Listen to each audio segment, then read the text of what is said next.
नमस्कार दोस्तों। भगवत गीता में लिखा है भक्ति योग, कर्म योग और ज्ञान योग।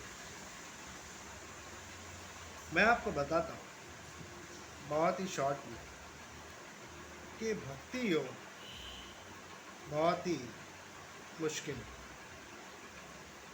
क्योंकि जीवन भर आप भक्ति करते हैं उसमें 90% तो स्वार्थ होता है। कुछ आपको ईश्वर से चाहिए, इसीलिए आप भक्ति करते हैं। चाहे नौकरी हो, चाहे शादी हो, चाहे कारोबार हो, चाहे कुछ भी हो, और न जाने क्या क्या करते हैं, इसकी कोई अंत नहीं। पर भक्ति योग अगर एक दिन के लिए भी सही में निस्वार्थ किया जाए तो एक ही दिन में परमात्मा का अनुभव होगा, एक ही दिन। लेकिन भक्ति योग प्योर नहीं होता, उसमें कुछ स्वार्थ जुड़ा होता है। तो मैं आपसे कहता हूँ भक्ति योग के चक्कर में कभी मत पड़ो। ईश्वर तो है, ईश्वर पर आस्था भी है, लेकिन जो भक्ति है वो आपको मंजिल तक नहीं लेके जा सकती, क्योंकि निस्वार्थ नहीं है, स्वार्थ। और भक्ति योग के चक्कर में आपको बहुत लोग उल्लू बनाएंगे। कोई कहेगा राम की पूजा करो तो फल मिलेगा, कोई कहता है माता जी की पूजा करो तो जल्दी फल मिलता है, कोई कहेगा हनुमान जी की करो। आपको पता ही नहीं चलेगा, आप हमेशा बदलते रहोगे अपने इष्ट को। तो फिर ये सब चक्करों में मत पड़ो, कुछ भी ज़रूरत नहीं है। ईश्वर तुम्हारे भीतर है, कहीं जाने की जरूरत नहीं। अब मुद्दे की बात करें तो करना क्या है? आपको ज्ञान योग पे जाना चाहिए, सीधा डायरेक्ट, क्योंकि ज्ञान योग से ही आपको आत्मा का अनुभव हो सकता है, साक्षी भाव प्रकट हो सकता है। तो अष्टवक्र महागीता जरूर पढ़ें, उसमें बहुत ही सचोट है, बहुत ही गणित उसका सिंपल है कि साक्षी भाव में रहो तो सब कुछ पॉसिबल। तुम्हारी मुक्ति जीते जी हो जाए। तो साक्षी भाव में आना ही सबसे बड़ी भगवत प्राप्ति है। जब तक तुम साक्षी भाव में नहीं आओगे तब तक कोई फायदा नहीं, चाहे तुम कितना भी भक्ति कर लो, कितना भी कर्म कर लो, दान पुण्य कर लो, साक्षी भाव डेवलप होना जरूरी।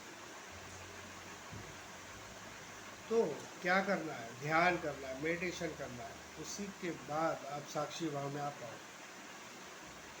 बुद्ध महावीर ने क्या किया? ध्यान किया। बुद्ध से कितनी बार लोगों ने पूछा क्या भगवान है? उन्होंने कहा नहीं है। उसका मतलब ये नहीं है कि भगवान नहीं है, लेकिन बुद्ध चाहते थे कि तुम ये सब चक्करों में मत पड़ो, अपना समय व्यर्थ मत करो, सीधा ध्यान करो, मेडिटेशन करो, जो बहुत ही सिंपल है। लेकिन लोग नहीं मानते, लोग कैलाश जाते हैं, जम्मू जाते हैं, वैष्णो देवी माता मंदिर जाते हैं, ठीक है, अपनी अपनी आस्था है, लेकिन भीतर नहीं जाते। तो ध्यान पे बैठना ही सबसे बड़ी यात्रा है, इससे बड़ी कोई यात्रा है ही नहीं। तो ये बात ध्यान में रखो। ध्यान नहीं किया तो जीवन व्यर्थ। सीधा आप ज्ञान योग की तरफ बढ़िए, अगर आध्यात्मिक लेवल में इंटरेस्ट है तो। बाकी तो आपकी मर्जी है, आपकी लाइफ। लेकिन मैं देखता हूँ कि लोग हमेशा भगवान बदलते रहते हैं। कभी शंकर भगवान के पास जाते हैं, उसने मनोकामना पूरी नहीं की 6 महीने में, तो भगवान चेंज करते, कृष्ण के पास जाते, फिर हनुमान जी के पास जाते। ये सब बंद कीजिए, सबसे कुछ होगा नहीं, क्योंकि तुम्हें भगवान चाहिए ही नहीं। तुमको तुम्हारी चीज़ चाहिए, तुम्हारा प्रोडक्ट चाहिए।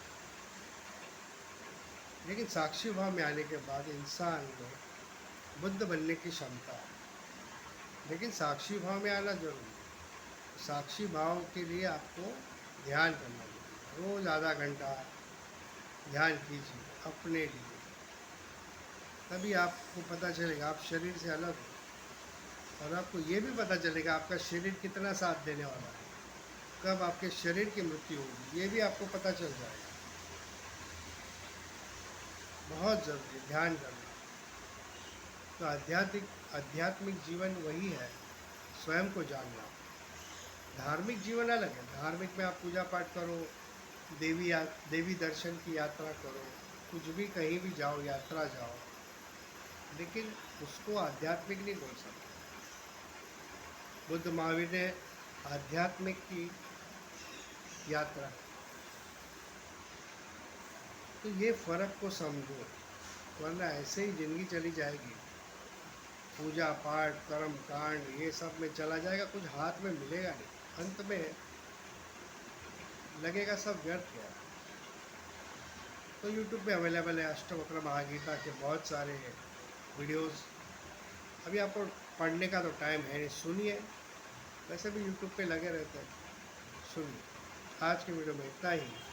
ऐसे वीडियो जानने के लिए सब्सक्राइब करें। जय हिंद।